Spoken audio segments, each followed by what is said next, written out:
प्रिय भाई और बहनों, आज का शुभ संदेश के लिए आप सभी को हम स्वागत करते हैं। नीले आसमां के पार जाएंगे, मेरा यीशु रहता वहाँ। नीले आसमां के पार जाएंगे, मेरा यीशु रहता वहाँ। हम मिलेंगे बादलों पर, हम मिलेंगे बादलों पर, देखेगा सारा जहां। नीले आसमां के पार जाएंगे, मेरा यीशु रहता वहाँ। नीले आसमां के पार जाएंगे, मेरा यीशु रहता वहाँ।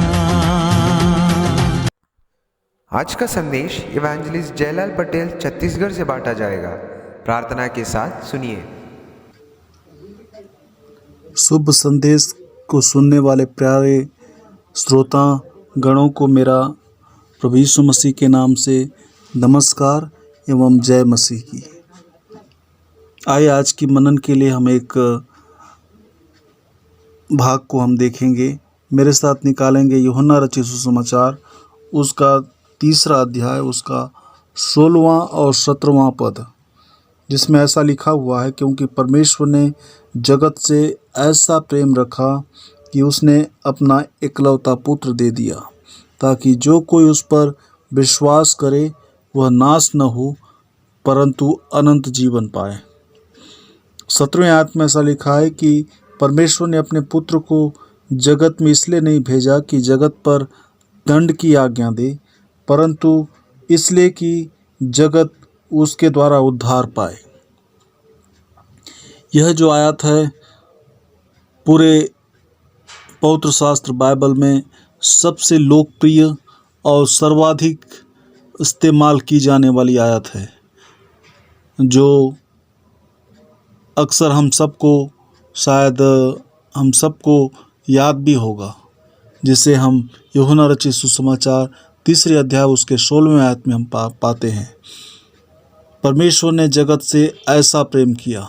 सारे दुनिया का निर्माता परमेश्वर जो है, मनुष्य जाति से इतना प्रेम किया कि वह मनुष्य को किसी भी हालत में वह दूर होते हुए, उससे अलग होते हुए देखना नहीं चाहता था, क्योंकि मनुष्य जो है, इंसान जो जाति है, उसकी खुद की सृष्टि है, खुद की संरचना है।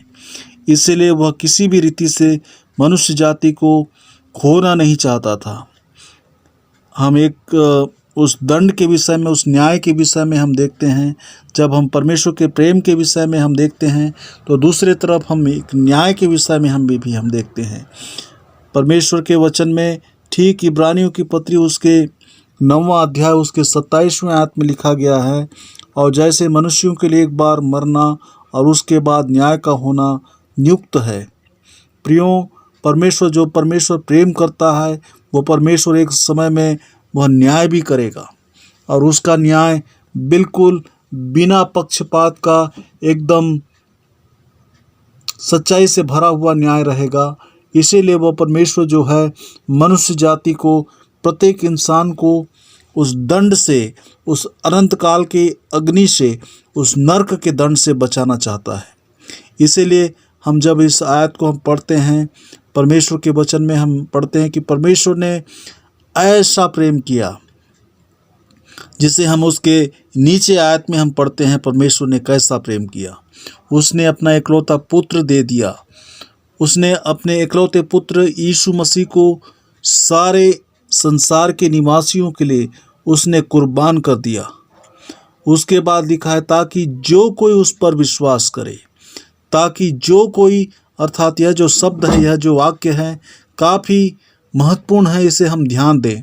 ताकि जो कोई, संसार का कोई भी महाद्वीप में रहने वाला कोई भी अमीर आदमी क्यों न हो, या कोई भी गरीब आदमी क्यों न हो, कोई धर्म को मानने वाला क्यों न हो, कोई भी मजहब को मानने वाला क्यों न हो, कोई गोरा हो या काला हो, किसी भी प्रकार का इंसान क्यों न हो, चाहे वह नर हो या नारी, जो कोई उस पर विश्वास करे वह नाश नहीं होगा। वह अनंत काल के दंड में अर्थात अनंत काल के उस नरक में नहीं जाएगा।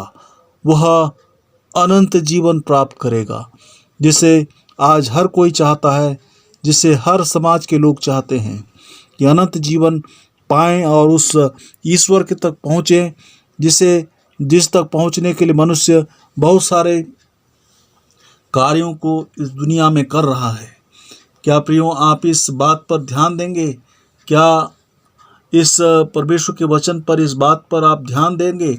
इस वक्त थोड़ी देर रुक कर सोचें, क्या परमेश्वर ने आपके जीवन से जब इतना प्रेम करता है कि अपने जीवन को आप उस परमेश्वर के लिए नहीं देंगे?